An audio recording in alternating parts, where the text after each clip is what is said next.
जब एक पार्टी जो सत्ता में बनी हुई है देश के सारे संवैधानिक संस्थानों का इस्तेमाल करके बाकी विपक्षी पार्टियों को ध्वस्त करने की कोशिश करे, सब विपक्षी पार्टियां एक प्लेटफॉर्म पे आ जाएंगी और आना जरूरी है।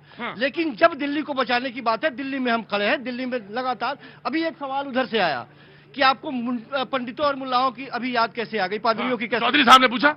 मैं सिर्फ ये कह रहा हूं कि यदि कल आपके थाली में सूखी रोटी थी, आज खीर दिया जाए, नहीं खाएंगे क्या? नहीं मिलना चाहिए क्या?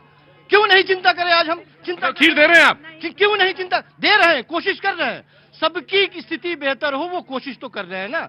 हमारे कोशिश से परेशानी है तो ये बोल दें। क्यों आपको क्यों परेशानी है कि अगर मुझे खीर मिल जाए, दिल्ली वालों को खीर मिल जाए, तो रितु चौधरी को परेशानी है, रितु चौधरी की पार्टी को परेशानी है, कांग्रेस को परेशानी क्यों हो रही है कि अगर ये सबको खीर बांट रहे हैं तो आपके पेट में दर्द क्यों हो रहा है? हमारे पेट में इसलिए दर्द हो रहा है कि किसी का निवाला छीनकर किसी के मुंह में डाल रहे हैं। ये दलित बच्चों की जो है स्कॉलरशिप काट देते हैं, ये गरीब बच्चों। तो भैया तुम संविधान कैसे बचा रहे हो? तुम बताओ भैया, रुको।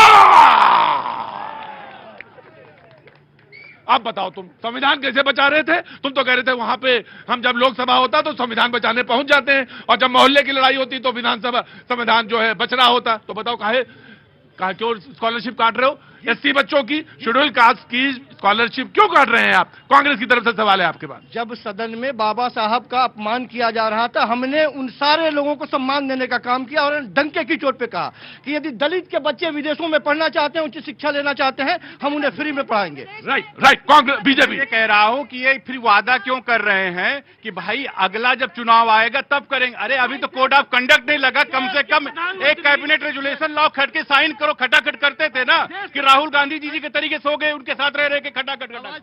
देश के प्रधानमंत्री कल 3 ईंट रख करके 3 यूनिवर्सिटी की 10वें साल में शिलान्यास करते हैं, उसके बारे में बात नहीं करेंगे? पहले क्यों नहीं किया वो? क्यों नहीं किया पहले वो? सब कुछ उनका देश, इनका। अच्छा ये बताओ, पंजाब में 1100 रुपए अभी तक क्यों नहीं बांटे? 80%। हाँ। पंजाब में जो वादे किए थे 80% हमने पूरे किए। हाय हाय मेरी जान, कहां से आना हुआ तुम्हारा? यूपी से। हाँ, तुम ऐसे चुपचाप खड़े रहो एकदम, क्योंकि जो जितनी बड़ी बातें हो रही है ना, तुम्हारे पल्ले एक भी ना पड़ने वाली हैं, क्योंकि बड़ी बड़ी बातें। नीतीश शर्मा जी, पैनल में last the debate is open then after Prabhat ji. Delhi को आपदा में चारों तरफ से डालने के बाद ये सारे राजनीतिक जो खिलाड़ी हैं अफसर की तलाश में बैठे हुए हैं। किसकी अवसर? अफसर की तलाश में, अच्छा। राजनीतिक अफसर में। अभी मेरे भाई ने बोला कि खीर क्यों नहीं खाएंगे। अरे बिल्कुल, केजरीवाल जी से ज्यादा खीर खाना कौन जानता है? 3 कमरे के फ्लैट से जो शीश महल में रहने लग जाए। मुख्यमंत्री है। नहीं। अरे वो खीर की परिभाषा जानते हैं, खीर में केसर भी डाल के मेरा मुख्यमंत्री, दिल्ली का मुख्यमंत्री कहाँ रहेगा? 3 कमरों में रहेगा। जो वैगन आर से चलने वाले आज सिक्योरिटी का जा करते हैं। और बार बार आपने जब डिबेट का आगाज किया तो बोला कि ये आया था कि जो बोर्ड बिल आए हैं वो ओवररेटेड आए क्योंकि मैं जेल में था। पोर्टफोलियो तो जनाब के पास हाँ नहीं, जल मंत्री तो बाहर थी, उसके बाद भी बिल ऊपर आए। तो आपके जेल के जो आपको जेल के पोर्टफोलियो से चलाने वाले जो मंत्री, जो आपने एक नया शासन दिया है, और आपके सारे मंत्री के डमी मंत्री थे जो बाहर काम कर रहे थे, जो दिल्ली के जल बोर्ड के बिल को ठीक नहीं कर सकते थे। सबसे बड़ी बात यह है केजरीवाल जी की राजनीति। और आप आज ये देख लीजिए, आज कांग्रेसी कह रहे हैं कि ये तो फर्जीवाल हैं, और फर्जीवाल साहब कह रहे हैं कि ये तो आधे भाजपाई हैं कांग्रेसी, इनकी तो टिकटें ही बीजेपी के कार्यालय में मिलती हैं। और बार बार फंडिंग की बात है। आप 2100 रुपए देने की बात करते हैं, आप फ्री की बिजली देने की बात करते हैं। 1100 रुपए कितनी मेरी पंजाब की बहनों को मिल गया, वो सब पंजाब की बहनें जानती हैं। किस प्रकार से ये फंडिंग आती कहां से? ये फंडिंग कहां से लाएंगे? अरे हमारा आपका ही पैसा है, टैक्स वाला कौन सा पैसा? वो हमारा आपका नहीं है। हमारा आपका पैसा तो 7.5 करोड़ डेफिसिट में चल रहा है। 10,000 करोड़ तो उन्होंने सेंट्रल गवर्नमेंट से मांगा था कि दिल्ली चलाने के लिए दे दीजिए। ये पैसा है खालिस्तानियों का।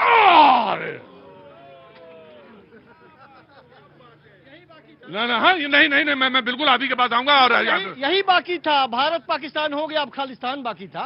हिंदुस्तान के मुद्दे पे चुनाव नहीं लड़ेंगे। ये फंडिंग की बात है। पन्नू से आप फंडिंग करेंगे? पंजाब में बच्चे ड्रग्स में डूब रहे हैं, अपने घर में आपके इतनी मजबूत सरकार कहां सोई है? मारे हैं पाकिस्तान से, अफगानिस्तान से, खालिस्तान से पैसे आ रहे हैं, सरकार सोई है, उसको पता नहीं है। सरकार नहीं, ये बैक नेटवर्क से, ये जो डिजिटल पेमेंट निकम्मे हैं लोग। यदि ऐसा हो रहा है तो पकड़ो, गिरफ्तार करो, जेल में डालो। ये आईआईटी मुख्यमंत्री है, सारी टेक्नोलॉजी को जानते हैं, कैसे लूप होल क्रिएट करना कैसे जानते हैं, सिग्नेचर करना जानते नहीं है, लेकिन भ्रष्टाचार के आंदोलन से निकले। भ्रष्टाचार ये लीजिए, आईआईटी किए हुए हैं तो इस तरह की फर्जी बातें करेंगे। अरे भाई, ये देश के प्रधानमंत्री, देश की केंद्रीय एजेंसियों का काम है कहीं से बाहर।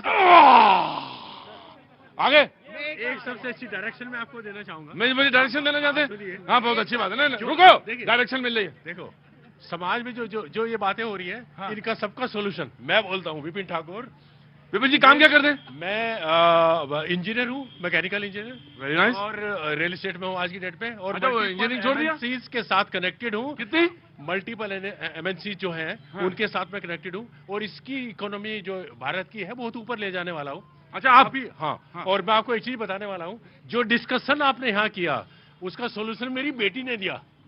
सबसे पहले सबसे सुनना इस बात को, मेरी बेटी she got selected IIT Madras data science, और वहां पे सेलेक्ट किया उसने। जब मैं उससे ये बात करता हूँ जो आप कर रहे हैं आज, और जो मेरे आइडल हैं, जब मैंने उससे ये बात की मेरी बेटी से, उसने मेरे को सोल्यूशन दिया। मेरे को कोई इंटरेस्ट नहीं है इसमें। उसने बताया ये सबका सोल्यूशन बताऊं क्या है। Don't fight like this, just work, creative work, IIT work, और क्रिएटिव वर्क करो, आगे बढ़ो, और हम जो है आगे बढ़े, IIT का काम करें, और IIT से वो तो कोई करना ही नहीं क्या काम कर रहे हैं आप? मैं हाई कोर्ट में हूँ, दिल्ली हाई कोर्ट। तो बात कोई हल्का आदमी आया ही नहीं है यहाँ पे। कोई IIT से आया, कोई हाई कोर्ट से आया है, कोई लॉजिकल आदमी है, कोई सारे हल्के, कोई हल्का आदमी आज आया ही नहीं है नोएडा में। जी प्रभात जी, जस्ट अ मिनट, जस्ट। यहाँ पे भी आ गए। हाँ जी प्रभात जी। देखिए प्रतीक जी, पहले तो मैं अपने यूपी के 24 करोड़ जनता को नव वर्ष की बधाई दूंगा, और महाकुंभ का एक बड़ा आयोजन हो रहा है जिसमें आप भी जाएंगे, पूरे देश दुनिया से लोग आएंगे। मैं दिल्ली के इलेक्शन के बारे में ये कहना चाहूंगा कि 10 साल उनके पास थे, 10 साल इनके पास थे। दो पार्टियां आपस शतरंज की बिसात बिस चुकी है। 10 साल किसके पास? 10 साल मोदी की सरकार के हो गए हैं देश के अंदर, और 10 साल केजरीवाल की सरकार के हो गए। मैं ये कहता हूं कि जनता के पास दोनों का काम मालूम है। एक सबसे बड़ा एक इसमें ड्रॉबैक ये है कि जो पूर्ण राज्य के दर्जा का मामला होता है कि गृह विभाग और आवास केंद्र के पास होता है। सरकारें बदनाम होती, केजरीवाल ने काम नहीं किया दिल्ली के अंदर। केजरीवाल जब वो पहली बार आए थे सत्ता में, जो उन्होंने एक अपना माइंडसेट किया था जनता के बीच में, राइट कनेक्शन काट के, उन्होंने अपने उस परसेप्शन को बिल्कुल ठीक नहीं रखा। एक सरकार उनके परसेप्शन को गिनाने में लगी है, खराब की भ्रष्टाचार है, शराब के ठेकों में इन्वॉल्व है, ये सारी चीजें। दूसरी सरकार अपने मोदी जी के चेहरे को लेके, मोदी जी दिल्ली में उतर चुके हैं, कल 2 जनसभा, आज 1 जनसभा, कई परियोजनाएं उन्होंने सवाल यह है कि दिल्ली की जनता अब जान चुकी है कि आखिर मुझे वोट किसको देना है। और मैं ये कहता हूं कि दिल्ली की जनता को, जो आपने 2 दिल्ली है, एक नई दिल्ली, एक जो हमारे बाहर के लोग आ रहे हैं, वहां पे पैठ बनाई है केजरीवाल ने, और जो बड़े लोग हैं वहां बीजेपी के पैठ है। लड़ाई बहुत मुकाबले की है। ये बाहर कांग्रेस इसीलिए है कि कांग्रेस नहीं बता पा रही है कि आखिर हम इंडिया गठबंधन के साथी थे, क्यों हम इनके बाहर हैं, उनको सपोर्ट करके उनको चुनाव। राइट। आप सवाल नहीं, विश्लेषण कर रहे थे, लेकिन कोई बात नहीं। नमस्ते, क्या नाम है आपका? देवीना मिश्रा। देवीना, बहुत बहुत स्वागत है। कैसे आना हुआ आज? ऐसी मार्केट आए थे तो। मैं अब ये दिख गया तो बस रुक गए यहीं पे। बहुत अच्छा किया। कोई अच्छी बात लगी इसमें इतनी देर में? सबसे अच्छी बात क्या लगी इतनी पूरी डिबेट में? मैं आया, सबसे अच्छी बात क्या लगी डिबेट में? कोई बात थी?